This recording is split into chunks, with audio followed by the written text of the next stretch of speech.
नमस्ते भारत, आप सबका स्वागत है मेरे English learning channel learning English अनुभव में। और आज हमारा टॉपिक है changes in degrees of comparison adjective. यानी कि आज एडजेक्टिव का मतलब होता है विशेषता, यानी कि नाउन और प्रोनाउन की विशेषताओं को जो इंगित बताए। और इन्हीं एडजेक्टिव के बीच में जो होता है वो 3 डिग्री के रूप में, जिसे हम बोलते हैं पॉजिटिव, कंपैरेटिव और सुपरलेटिव के बीच में कैसे तुलना आती है, चलिए देखते हैं। तो ये आपके सामने हाजिर है, changes in the degrees of comparison in the adjective. So अब देखिए,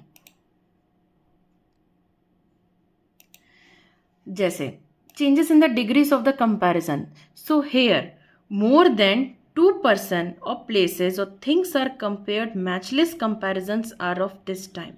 यानी जब हम 2% प्लेसेस और थिंग्स के बारे में जब हम कंपेयर करते हैं इस तरह का, तो उन्हें क्या कहा जाता है? Degrees of comparison. तो डिग्रीज ऑफ कंपैरिजन को यूज़ करने के लिए तो सबसे पहले डिग्रीज ऑफ कंपैरिजन को यूज़ करने के लिए हम कैसे जो होते हैं उस चीज़ को यूज़ करते हैं, तो चलिए देखते हैं। देखिए, सबसे पहले हम धातु के बीच में तुलना करेंगे। फर्स्ट यानी कि यूजफुल, फर्स्ट जो होता है वो पॉजिटिव फॉर्म है यूजफुल, सो यूजफुल। सेकंड होगी इसकी मोर यूजफुल, और थर्ड होगी इसकी मोर यूजफुल। सो इसमें मेटल में क्या लिखेंगे? No other metal is so useful as iron. कोई भी धातु लोहे के मुकाबले उपयोगी नहीं है। उसी को कंपैरेटिव है। अगर आयरन का किसी अन्य धातुओं से जो होता है हमको कंपैरिजन करना, तो उसको कैसे लिख सकते हैं? Iron is more useful than any other metal. लोहा जो है वो अन्य धातुओं के मुकाबले में ज़्यादा उपयोगी। अगर इसी को सुपरलेटिव बनाना है तो सुपरलेटिव बनाने के लिए हम इसमें क्या जोड़ते हैं? ईएस जोड़ते हैं। क्या ये सुपरलेटिव बनाने के लिए हम लोग इसमें एसटी जोड़ते हैं, ईएस नहीं जोड़ते हैं। Superlative, iron is the most useful of all metals. अभी इसी को कंपैरेटिव में मोर यूजफुल, यानी फर्स्ट फॉर्म हो गई so useful, second form more useful, superlative most useful. अब टॉम के बीच में अब मुझे किसी एक लड़के के बीच में आपको तुलना करके विशेषता बतानी है उसकी अन्य कक्षाओं के मुकाबले, जो भी बच्चा है। So no other boy in the class is so clever as Tom. अच्छा, क्लेवर को हम लोग होशियार भी बोलते हैं, क्लेवर को हम लोग चालाक भी बोलते हैं। सो उस कक्षा में टॉम के जितना कोई भी लड़का होशियार नहीं है। तो यहाँ पे क्लेवर की फर्स्ट फॉर्म क्या हो जाएगी? क्लेवर। सेकंड फॉर्म हो जाएगी क्लेवरर, और सुपरलेटिव में हो जाएगा cleverest. So no other boy in the class is so clever as Tom. Tom is cleverer than any other boy in the class and Tom is the cleverest of all boys in the class। Tom जो होता है वो अपने कक्षा के अन्य सहपाठियों के मुकाबले में ज़्यादा चतुर और होशियार है। और Tom is the cleverest of all boys in the class. Tom जो होता है अपने कक्षा के सबसे होशियार बच्चों में से एक है। ये हो गया। अब हम अभी इस पे रेन पे बनाते हैं। देखिए, पॉजिटिव में है rain. So no other water is so pure as rain water. कोई भी पानी जो होता है वो वर्षा के पानी जितना शुद्ध नहीं होता। तो प्योर की फर्स्ट फॉर्म क्या होगी? प्योर। इसे पॉजिटिव डिग्री में प्योर कहेंगे। कंपैरेटिव में इसको ईआर जोड़ेंगे और सुपरलेटिव में ईएस जोड़ेंगे। कंपैरेटिव में कंपैरिजन करते वक्त हम क्या लगा देते हैं? ईआर। क्या लगा देते हैं? ईआर। और सुपरलेटिव में क्या लगा देते हैं? Est. So no other water is so pure as rain water. Comparative, rain water is purer than any other water. वर्षा का पानी अन्य पानी के मुकाबले में ज़्यादा शुद्ध है, और जो वर्षा का पानी है वो धरती पे सबसे शुद्ध पानियों में से एक है। तो चलिए अब इसी चीज़ को नेक्स्ट स्लाइड में देखते हैं। अब how to comprise of degrees of adjective, adjective और डिग्रीज ऑफ कंपैरिजन लिस्ट। अब इसी कंपैरिजन लिस्ट में जो होता है मैं आपको 3 स्टेप के बीच में आपको तुलना करके बताती हूँ। यानी कि पहले पॉजिटिव, फिर कंपैरेटिव, फिर सुपरलेटिव।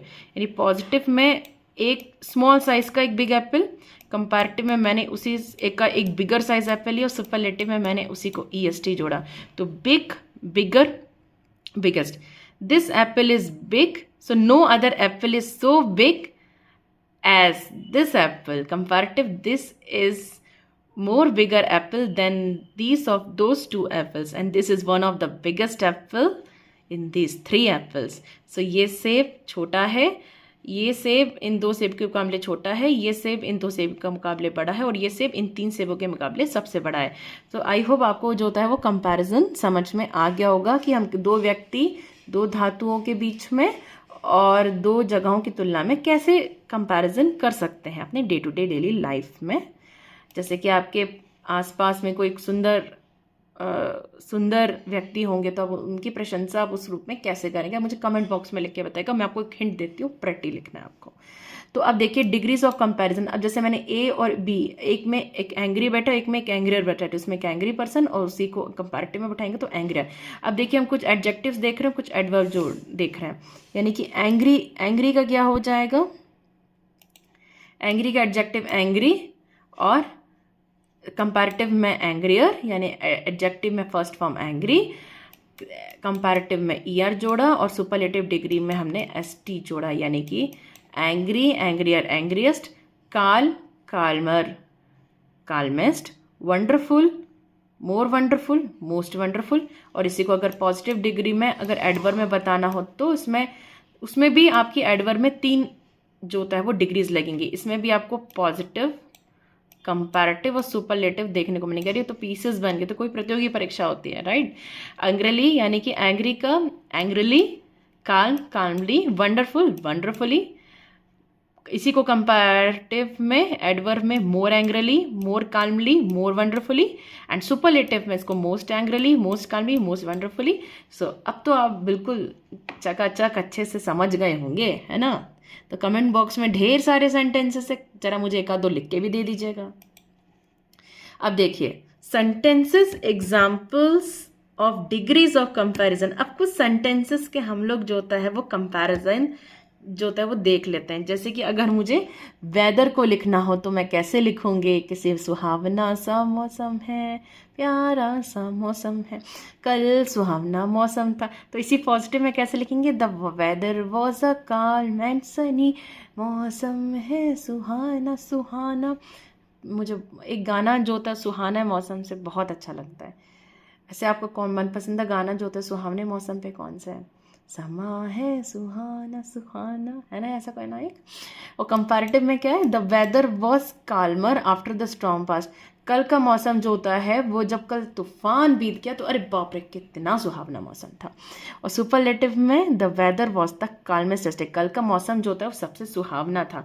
तो यहाँ पे फर्स्ट फॉर्म होगी काल्म, सेकेंड फॉर्म होगा ईआर, और सुपरलेटिव में हमने ईएस जोड़ दिया, यानी कि उसको काल्मलेस बना दिया। और काल्मलेस को क्या बोलते हैं, सुहावना मौसम, सुहावना मौसम, बहुत सुहावना मौसम, सबसे ज़्यादा सुहावना। अब आप कंपैरेटिव डिग्रीज के बीच में, अब तो आप एक्सपर्ट हो गए होंगे समझ के। अब देखिए, अब मैंने कुछ ही सेंटेंसेस जो मैंने आपको एक टेबल में दिखाया था उससे मैंने एक और वर्ड लिया जिसमें था एंग्री। तो एंग्री की फर्स्ट फॉर्म क्या होती है, पॉजिटिव में एंग्री, कंपैरेटिव में एंग्री, और सुपरलेटिव में एंग्रीएस्ट। तो चलिए यानी कि गुस्सा होना, कंपैरेटिव में ज़्यादा गुस्सा होना, सुपरलेटिव में सबसे ज़्यादा गुस्सा होना। तो पॉजिटिव में she felt angry when she miss the bus, अरे यार वो बहुत गुस्सा हो गया जब उसने अपना बस जो होता है वो मिस कर दिया था। सीरियसली कभी कभी ट्रेन अपनी छूट जाती है तो हम लोग गुस्सा नहीं करने लगते हैं सॉरी। अब कभी कभी इंसान बच्चे जैसा भी बोलने लगता है गुस्सा में, वही बात है। Comparative, she felt angrier with herself after making a mistake, वो अपने पे बहुत गुस्सा होगी जब उसने अपने जब कुछ मिस्टेक्स की। जैसे हम सब कभी अपने डेली लाइफ में कुछ सिली मिस्टेक्स कर जाते हैं, हम सब भी थोड़ा बहुत गुस्सा हो ही जाते होंगे। Superlative, she was the most angriest person in the room discussing a court case. अरे जब वो कोर्ट केस की सुनवाई चल रही थी ना, तो उस जो कोर्ट केस में जितने भी लोग बैठे थे वो उसमें सबसे एंग्रियस्ट पर्सन के रूप में थे। हो सकता है कि कोर्ट जो होता है, कोर्ट का जो जजमेंट है उसके फेवर मैंने सुना गया, तो कभी कभी इंसान गुस्सा भी हो जाता है। ठीक है, तो इट्स अ ट्रिवरा टाइम। आज मैंने आपको जितने भी सेंटेंसेस दिखाए, फॉर एग्जांपल एंग्री एंड काम, तो इसी तरह के 2 सेंटेंसेस मैं आपको दे रही हूँ, वंडरफुल और प्रिटी। इसका मुझे आपको पॉजिटिव, कंपैरेटिव और सुपरलेटिव डिग्री जो होता है वो बनाकर आपको मुझे कमेंट बॉक्स में देना है। वंडरफुल का मैं बता देती हूँ, वंडरफुल, मोर वंडरफुल, मोस्ट वंडरफुल। प्रेटी का क्या होगा ये तो आप मुझे लिख के